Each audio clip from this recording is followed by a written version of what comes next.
Good morning, students. We are going to discuss about the topic strain improvement. So, what is strain improvement? Strain improvement is the science and technology of manipulating and improving microbial strains in order to enhance their metabolic capacities. So, what is strain improvement? Strain improvement is the methods or the science and technology of manipulating and improving microbial strains in order to increase their production or to enhance their metabolic capacities.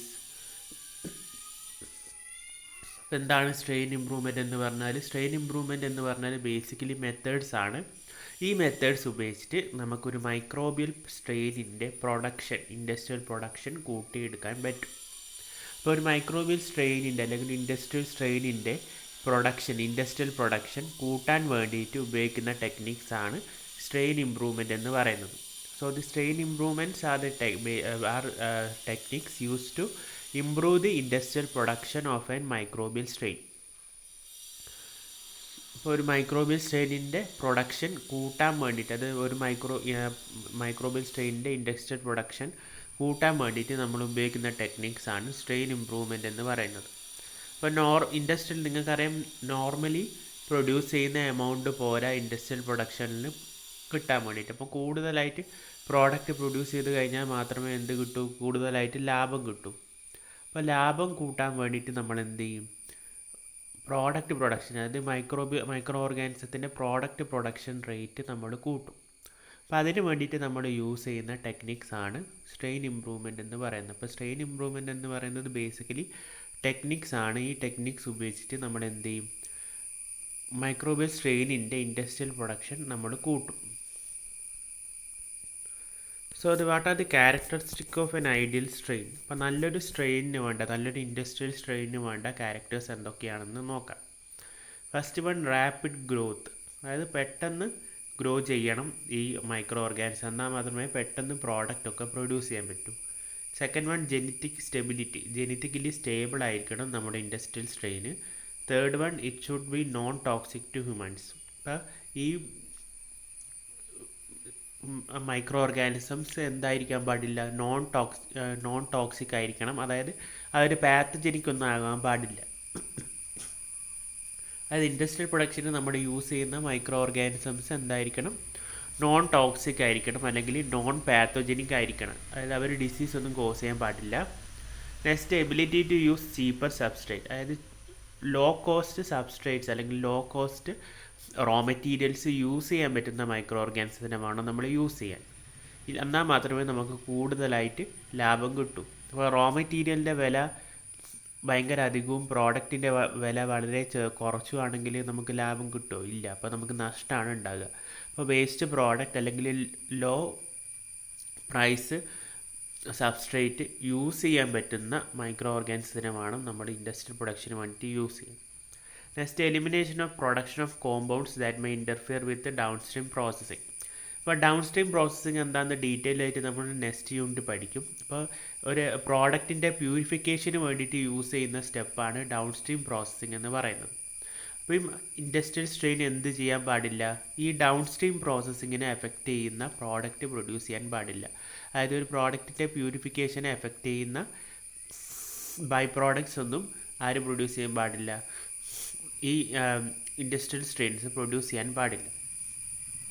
Next, to improve the use of carbon and nitrogen source, അതായത് കാർബണും nitrogen സോഴ്സും നല്ലോണം use ചെയ്യുന്ന micro ഓർഗാനിസത്തിനെ വേണം നമ്മൾ industrial സ്ട്രെയിനായിട്ട് select ചെയ്യാൻ വേണ്ടിയിട്ട്. Next, reduction of cultivation cost, അതായത് പ്രൊഡക്ഷൻ കോസ്റ്റ് കുറവായ മൈക്രോ ഓർഗാനിസത്തിനെ വേണം സെലക്ട് ചെയ്യാൻ. പിന്നെ ഷോർട്ടർ ഫെർമെൻറ്റേഷൻ ടൈം, അതായത് പെട്ടെന്ന് ഫെർമെൻറ്റേഷൻ നടത്തി പെട്ടെന്ന് പ്രോഡക്റ്റ് പ്രൊഡ്യൂസ് ചെയ്യുന്ന മൈക്രോ ഓർഗാനിസത്തിനെ വേണം നമ്മൾ ഇൻഡസ്ട്രിയൽ സ്ട്രെയിനായിട്ട് സെലക്ട് ചെയ്യാൻ. അപ്പോൾ നല്ലൊരു സ്ട്രെയിനിന് വേണ്ട ക്യാരക്ടേഴ്സ് എന്തൊക്കെയാണെന്നാണ് നമ്മൾ പറയുന്നത്, അല്ലെങ്കിൽ നല്ലൊരു ഇൻഡസ്ട്രിയൽ സ്ട്രെയിനിന് വേണ്ട ക്യാരക്ടേഴ്സ് എന്തൊക്കെയാണെന്നാണ് പറയുന്നത്. ഫസ്റ്റ് വൺ, റാപ്പിഡ് ഗ്രോത്ത്, അതായത് പെട്ടെന്ന് ഗ്രോ ചെയ്ത് പെട്ടെന്ന് പ്രോഡക്റ്റ് പ്രൊഡ്യൂസ് ചെയ്യാൻ തുടങ്ങണം. രണ്ടാമത്തത്, ജെനറ്റിക്കലി സ്റ്റേബിൾ ആയിരിക്കണം. മൂന്നാമത്തത്, നോൺ പാത്തജനിക് അല്ലെങ്കിൽ നോൺ ടോക്സിക് ആയിരിക്കണം ഈ സ്ട്രെയിൻസ്. അടുത്ത ഇമ്പോർട്ടൻറ്റ് ക്യാരക്ടറാണ് ability to use cheaper substrate, അതായത് വേസ്റ്റ് പ്രോഡക്റ്റും അതുപോലത്തെ ചീപ്പായിട്ടുള്ള സബ്സ്ട്രേറ്റ് യൂസ് ചെയ്യാൻ പറ്റുന്ന മൈക്രോ ഓർഗാനിസത്തിനുമാണ് നമ്മൾ സെലക്ട് ചെയ്യാൻ. എന്നാൽ മാത്രമേ നമുക്ക് കൂടുതൽ ലാഭം കിട്ടൂ. Next, elimination of product that effects the downstream processing. അതായത് പ്യൂരിഫിക്കേഷൻ അല്ലെങ്കിൽ ഡൗൺ സ്ട്രീം പ്രോസസ്സിങ്ങിനെ എഫക്റ്റ് ചെയ്യുന്ന പ്രോഡക്റ്റ് ഒന്നും പ്രൊഡ്യൂസ് ചെയ്യാത്ത മൈക്രോ ഓർഗാനിസത്തിനുമാണ് നമ്മൾ സെലക്ട് ചെയ്യുക. Next, efficient utilisation of carbon and nitrogen source. അത് കാർബൺ ആൻഡ് നൈട്രജൻ സോഴ്സ് എഫിഷ്യൻ്റായിട്ട് വേസ്റ്റ് ഒന്നും കൂടാതെ യൂസ് ചെയ്യുന്ന മൈക്രോ ഓർഗാനിസത്തിനെ വേണം സെലക്ട് ചെയ്യാൻ.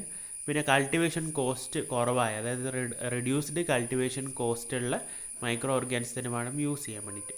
നെക്സ്റ്റ്, ഷോർട്ടർ ഫെർമെൻറ്റേഷൻ ടൈം, അതായത് പെട്ടെന്ന് ഫെർമെൻറ്റേഷൻ നടത്തി പ്രോഡക്റ്റ് പ്രൊഡ്യൂസ് ചെയ്യുന്ന മൈക്രോ ഓർഗാനിസത്തിനെ വേണം നമ്മൾ സെലക്ട് ചെയ്യാൻ. അപ്പോൾ ഇതാണ് നല്ലൊരു ഇൻഡസ്ട്രിയൽ സ്ട്രെയിൻ അല്ലെങ്കിൽ നല്ലൊരു സ്ട്രെയിനിന് വേണ്ട characters. Next we will look into the purpose of strain improvement. അപ്പോൾ എന്തുകൊണ്ടാണ് നമ്മൾ സ്ട്രെയിൻ ഇംപ്രൂവ്മെൻറ്റ് നടത്തുന്നതെന്ന് നോക്കാം. First one, to increase the production. അത് നിങ്ങൾക്കറിയാം, അതായത് പ്രൊഡക്ഷൻ കൂട്ടാൻ വേണ്ടിയിട്ട്, അതായത് ഇൻഡസ്ട്രിയൽ പ്രൊഡക്ഷൻ കൂട്ടാൻ വേണ്ടിയിട്ടാണ് നമ്മൾ ഒന്നാമത് സ്ട്രെയിൻ ഇംപ്രൂവ്മെൻറ്റ് നടത്തുന്നത്. രണ്ടാമത്തത്, regulating the activity of enzymes. അപ്പോൾ എൻസൈംസിൻ്റെ ആക്ടിവിറ്റി റെഗുലേറ്റ് ചെയ്യാൻ. അപ്പോൾ നിങ്ങൾക്കറിയാം, ഒരു പ്രോഡക്റ്റ് പ്രൊഡ്യൂസ് ചെയ്യുന്നത് ഒരു ബയോകെമിക്കൽ പാത്വേ വഴി ആണ്. ഈ ബയോകെമിക്കൽ പാത്വേയിലുള്ള എൻസൈംസിനെ റെഗുലേറ്റ് ചെയ്യാൻ വേണ്ടിയിട്ട് നമ്മൾ എന്ത് യൂസ് ചെയ്യുന്നുണ്ട്? സ്ട്രെയിൻ ഇംപ്രൂവ്മെൻറ്റ് യൂസ് ചെയ്യുന്നുണ്ട്. അപ്പോൾ ഈ പ്രോഡക്റ്റിൻ്റെ പ്രൊഡക്ഷനെ എഫക്റ്റ് ചെയ്യുന്നത് ചില എൻസൈംസ് ആണ്. ആ എൻസൈംസിനെ റെഗുലേറ്റ് ചെയ്തിട്ട് പ്രോഡക്റ്റിൻ്റെ പ്രൊഡക്ഷൻ കൂട്ടാൻ വേണ്ടിയിട്ടാണ് നമ്മൾ സ്ട്രെയിൻ ഇംപ്രൂവ്മെൻറ്റ് നടത്തുന്നത്. Next, introducing new genetic properties into the organism by RDNA technology. അതായത് ഓർഗാനിസത്തിന് പുതിയ പ്രോപ്പർട്ടീസ് ജെനറ്റിക് എഞ്ചിനീയറിംഗ് വഴി കൊടുക്കാൻ വേണ്ടിയിട്ട് നമ്മൾ സ്ട്രെയിൻ ഇംപ്രൂവ്മെൻറ്റ് നടത്തുന്നു. അപ്പോൾ സ്ട്രെയിൻ ഇംപ്രൂവ്മെൻറ്റിൻ്റെ പേർപ്പസ് എന്താണ്, അല്ലെങ്കിൽ എന്തിനാണ് നമ്മൾ സ്ട്രെയിൻ ഇംപ്രൂവ്മെൻറ്റ് നടത്തുന്നത് എന്നാണ് നമ്മൾ പറയുന്നത്. അപ്പോൾ 3 കാര്യങ്ങൾക്ക് വേണ്ടിയിട്ടാണ് നമ്മൾ സ്ട്രെയിൻ ഇംപ്രൂവ്മെൻറ്റ് നടത്തുന്നത്. അപ്പോൾ ആദ്യത്തെ കാര്യം എന്താണ്? ആദ്യത്തെ കാര്യം ഒബ്വിയസ്ലി എന്താണ്? ഇൻഡസ്ട്രിയൽ പ്രൊഡക്ഷൻ കൂട്ടാൻ വേണ്ടിയിട്ടാണ് നമ്മൾ സ്ട്രെയിൻ ഇംപ്രൂവ്മെൻറ്റ് നടത്തുന്നത്. രണ്ടാമത്തത്, എൻസൈംസിനെ റെഗുലേറ്റ് ചെയ്യാൻ വേണ്ടിയിട്ട്. ഇപ്പോൾ നിങ്ങൾക്കറിയാം, ഒരു പ്രോഡക്റ്റ് പ്രൊഡ്യൂസ് ചെയ്യുന്നത് എന്ത് വഴിയാണ്? ഒരു ബയോകെമിക്കൽ പാത്വേ വഴിയാണ്. അപ്പോൾ ആ ബയോകെമിക്കൽ പാത്വേനെ റെഗുലേറ്റ് ചെയ്യുന്ന എൻസൈംസ് ഉണ്ടാവും. അപ്പോൾ ആ എൻസൈംസ് എന്ത് ചെയ്യുന്നുണ്ട്? പ്രോഡക്റ്റിൻ്റെ പ്രൊഡക്ഷനെ അല്ലെങ്കിൽ പ്രോഡക്റ്റ് ഫോർമേഷനെ എഫക്റ്റ് ചെയ്യുന്നുണ്ട്. അപ്പോൾ ആ എൻസൈംസിനെ റെഗുലേറ്റ് ചെയ്യാൻ വേണ്ടിയിട്ടാണ് നമ്മൾ എന്ത് ചെയ്യുന്നത്? സ്ട്രെയിൻ ഇംപ്രൂവ്മെൻറ്റ് നടത്തുന്നത്. അപ്പോൾ ആ എൻസൈംസിനെ റെഗുലേറ്റ് ചെയ്ത് കഴിഞ്ഞാൽ നമുക്ക് എന്താണ്? കൂടുതലായിട്ട് ആ പ്രോഡക്റ്റ് ബയോകെമിക്കൽ പാത്വേ വഴി പ്രൊഡ്യൂസ് ചെയ്യും.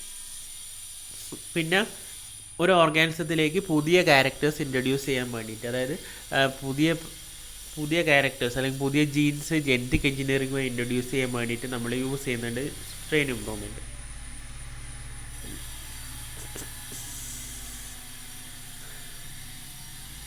Next is the methods used in strain improvement. അപ്പോൾ സ്ട്രെയിൻ ഇംപ്രൂവ്മെൻറ്റിൽ യൂസ് ചെയ്യുന്ന മെത്തേഡ്സ് എന്തൊക്കെയാണ്? They can be classified broadly into 2 types: methods not involving foreign DNA and methods involving foreign DNA or recombination. അപ്പോൾ strain ഇംപ്രൂവ്മെൻറ്റിന് വേണ്ടിയിട്ട് നമ്മൾ use ചെയ്യുന്ന മെത്തേഡ്സിനെ നമുക്ക് 2 ആയിട്ടാണ് broadly classify ചെയ്യാൻ പറ്റുക.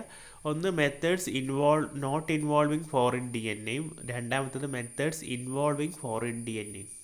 അതായത് ഫോറിൻ DNA ഒന്നും യൂസ് ചെയ്യാത്ത മെത്തേഡ്സും ഫോറിൻ DNA യൂസ് ചെയ്യുന്ന മെത്തേഡ്സും. അപ്പോൾ സ്ട്രെയിൻ ഇംപ്രൂവ്മെൻറ്റിൻ്റെ മെത്തേഡ്സിനെ നമുക്ക് എത്രയായിട്ടാണ് ക്ലാസിഫൈ ചെയ്യാൻ പറ്റുക? 2 ആയിട്ടാണ് ക്ലാസിഫൈ ചെയ്യാൻ പറ്റുക സ്ട്രെയിൻ ഇംപ്രൂവ്മെൻറ്റിൻ്റെ മെത്തേഡ്സിനെ. ഒന്ന്, ഫോറിൻ DNA ഇൻവോൾവ് ചെയ്യാത്ത മെത്തേഡ്സ്, അതാണ് മെത്തേഡ്സ് നോട്ട് ഇൻവോൾവിങ് ഫോറിൻ DNAയും. പിന്നെ ഫോറിൻ DNA ഇൻവോൾവ് ചെയ്യുന്ന മെത്തേഡ്സ്, അതായത് മെത്തേഡ്സ് ഇൻവോൾവിങ് ഫോറിൻ DNAയും. അപ്പോൾ മെത്തേഡ്സ് നോട്ട് ഇൻവോൾവിങ് ഫോറിൻ DNAയിൽ വരുന്നതാണ് മ്യൂട്ടേഷൻ. പിന്നെ മെത്തേഡ്സ് ഇൻവോൾവിങ് ഫോറിൻ DNAയിൽ വരുന്നതാണ് transduction, conjugation, transformation, heterokaryosis, protoplast fusion, genetic engineering, metabolic engineering and site directed mutation. അപ്പോൾ മെത്തേഡ്സ് ഇൻവോൾവിങ് ഫോറിൻ DNA ഉണ്ട്, methods not involving foreign DNA ഉണ്ട്. അപ്പോൾ methods not involving foreign DNAയിൽ വരുന്നതാണ് mutation. Methods involving foreign DNAയിൽ 8 methods ഉണ്ട്. അതാണ് transduction, conjugation, transformation, heterokaryosis, protoplast fusion, genetic engineering, metabolic engineering and site direction mutation. ഇതൊക്കെ നമുക്ക് ഡീറ്റെയിൽ ആയിട്ട് അടുത്ത ക്ലാസ്സുകൾ മുതൽ പഠിക്കാം. അപ്പോൾ ഇന്ന് നമ്മൾ methods not involving foreign DNA വരുന്ന മ്യൂട്ടേഷനാണ് ഡിസ്കസ് ചെയ്യുക. അപ്പം മെത്തേഡ്സിനെ നമുക്ക് രണ്ടായിട്ടാണ് ക്ലാസിഫൈ ചെയ്യാൻ പറ്റുക. ഒന്ന് ഫോറിൻ DNA ഇൻവോൾവ് ചെയ്യാത്ത മെത്തേഡ്സും രണ്ടാമത്തത് ഫോറിൻ DNA ഇൻവോൾവ് ചെയ്യുന്ന മെത്തേഡ്സ്. ഫോറിൻ DNA ഇൻവോൾവ് ചെയ്യാത്ത മെത്തേഡ്സിൽ വരുന്നതാണ് മ്യൂട്ടേഷൻ. ഫോറിൻ DNA ഇൻവോൾവ് ചെയ്യുന്ന മെത്തേഡ്സിൽ വരുന്നതാണ് 8 മെത്തേഡ്സ്. ഏതൊക്കെയാണത്? Transformation, transduction, conjugation, heterokaryosis, protoplast fusion, genetic engineering, metabolic engineering, side directed mutation. അപ്പോൾ ഇന്ന് നമ്മൾ ഡിസ്കസ് ചെയ്യാൻ പോകുന്നത് മ്യൂട്ടേഷനെ കുറിച്ചാണ്. അപ്പോൾ മ്യൂട്ടേഷൻ എന്ന് പറഞ്ഞാൽ എന്താണ്? Mutation is A sudden and heritable change in the tyres of N organism. അപ്പോൾ ഒരു ഓർഗാനിസത്തിൻ്റെ DNA വരുന്ന മാറ്റങ്ങളെയാണ് നമ്മൾ മ്യൂട്ടേഷൻ എന്ന് പറയുന്നത്. ഓർഗാനിസത്തിൻ്റെ ജനറ്റിക് മെറ്റീരിയലിൽ വരുന്ന എന്തെങ്കിലും ഒരു മാറ്റത്തിന് നമുക്ക് എന്ത് പറയാം? മ്യൂട്ടേഷൻ എന്ന് പറയാം. അപ്പോൾ നമ്മൾ ഒരു മ്യൂട്ടാജൻ വെച്ചിട്ടാണ് ഈ മ്യൂട്ടേഷൻ നടത്തുന്നതെങ്കിൽ അതിന് പറയുന്ന പേരാണ് മ്യൂട്ടാജെനിസിസ് എന്ന് പറയുന്നത്. അങ്ങനത്തെ മ്യൂട്ടേഷനാണ് നമ്മൾ ഇൻഡ്യൂസ്ഡ് മ്യൂട്ടേഷൻ എന്ന് പറയുന്നത്. അപ്പോൾ മ്യൂട്ടേഷനെ നമുക്ക് മെയിൻലി രണ്ടായിട്ട് ക്ലാസിഫൈ ചെയ്യാം: സ്പോണ്ടേനിയസ് മ്യൂട്ടേഷനും ഇൻഡ്യൂസ്ഡ് മ്യൂട്ടേഷനും. So the mutation which occurs without any specific mutagen are called spontaneous mutation, and the mutation that result due to treatment with certain mutagens are known as induced mutation. അപ്പോൾ mutation എന്ന് പറയുന്നത് genetic material അല്ലെങ്കിൽ DNA ഉണ്ടാകുന്ന എന്തെങ്കിലും മാറ്റങ്ങളെയാണ് നമ്മൾ mutation എന്ന് പറയുന്നത്. അപ്പോൾ മ്യൂട്ടേഷൻ ഉണ്ടാക്കുന്ന ഏജൻസ് ആണ് അല്ലെങ്കിൽ മ്യൂട്ടേഷൻ ഉണ്ടാക്കുന്ന കെമിക്കൽസ് ആണ് നമ്മൾ മ്യൂട്ടാജെൻസ് എന്ന് പറയുന്നത്. അപ്പോൾ 2 ടൈപ്പ് മ്യൂട്ടേഷനാണ് മെയിൻലി ഉള്ളത്: ഇൻഡ്യൂസ്ഡ് മ്യൂട്ടേഷനും സ്പോണ്ടേനിയസ് മ്യൂട്ടേഷനും. ഇൻഡ്യൂസ് ചെയ്യുക എന്ന് വെച്ചാൽ എന്താണ്? പ്രലോഭിപ്പിക്കുക. അപ്പോൾ അതേപോലെ തന്നെയാണ് ഇൻഡ്യൂസ്ഡ് മ്യൂട്ടേഷൻ. അതായത് ഒരു മ്യൂട്ടാജൻ വെച്ചിട്ട് നമ്മൾ മ്യൂട്ടേഷൻ നടത്തണം, എന്നാൽ മാത്രമേ ആ മ്യൂട്ടേഷൻ നടക്കൂ. അതാണ് ഇൻഡ്യൂസ്ഡ് മ്യൂട്ടേഷൻ എന്ന് പറയുന്നത്. അതായത് മ്യൂട്ടാജൻ അല്ലെങ്കിൽ ഒരു ഏജൻറ്റ്, മ്യൂട്ടേഷൻ ഉണ്ടാക്കുന്ന ഒരു ഏജൻറ്റ് ഉപയോഗിച്ചിട്ട് മ്യൂട്ടേഷൻ നടത്തിയാലാണ് അതിന് നമ്മൾ ഇൻഡ്യൂസ്ഡ് മ്യൂട്ടേഷൻ എന്ന് പറയുക. പക്ഷേ ചില മ്യൂട്ടേഷൻസ് നാച്ചുറലി ഒക്കർ ചെയ്യും. അതിനെയാണ് നമ്മൾ സ്പോണ്ടേനിയസ് മ്യൂട്ടേഷൻ എന്ന് പറയുന്നത്. അപ്പം മ്യൂട്ടേഷൻ എന്ന് പറഞ്ഞാൽ എന്താണ്? അതായത് നമ്മുടെ ജനറ്റിക് മെറ്റീരിയൽ അല്ലെങ്കിൽ DNA ഉണ്ടാകുന്ന മാറ്റങ്ങളെയാണ് നമ്മൾ മ്യൂട്ടേഷൻ എന്ന് പറയുന്നത്. മ്യൂട്ടേഷൻ എന്ന് പറഞ്ഞാൽ സഡൻ ഹെറിറ്റബിൾ ചേഞ്ചിനെയാണ് നമ്മൾ മ്യൂട്ടേഷൻ എന്ന് പറയുന്നത്. അപ്പോൾ ഈ മ്യൂട്ടേഷൻ ഉണ്ടാക്കുന്ന കെമിക്കൽസാണ് മ്യൂട്ടാജൻസ്. അപ്പോൾ 2 ടൈപ്പ് മ്യൂട്ടേഷൻസ് ഉണ്ട്: ഇൻഡ്യൂസ്ഡ് മ്യൂട്ടേഷൻ ഉണ്ട്, സ്പോണ്ടേനിയസ് മ്യൂട്ടേഷനും ഉണ്ട്. അപ്പോൾ ഒരു മ്യൂട്ടാജൻ ഉപയോഗിച്ചിട്ട് നമ്മൾ മ്യൂട്ടേഷൻ ഇൻഡ്യൂസ് ചെയ്യുന്നതിനാണ് ഇൻഡ്യൂസ്ഡ് മ്യൂട്ടേഷൻ എന്ന് പറയുന്നത്. പിന്നെ നാച്ചുറലായിട്ട് നടക്കുന്ന മ്യൂട്ടേഷനെയാണ് നമ്മൾ എന്താ പറയുന്നത്? സ്പോണ്ടേനിയസ് മ്യൂട്ടേഷൻ എന്ന് പറയുന്നത്. അപ്പോൾ താങ്ക് യു. അപ്പോൾ ബാക്കി ഭാഗങ്ങൾ, അതായത് methods not involving foreign DNA ആയിരുന്നു മ്യൂട്ടേഷൻ. അതാണ് നമ്മൾ ഈ ക്ലാസ്സിൽ ഡിസ്കസ് ചെയ്തത്. അടുത്ത ക്ലാസ് തൊട്ട് നമുക്ക് methods involving foreign DNA discuss ചെയ്യാം.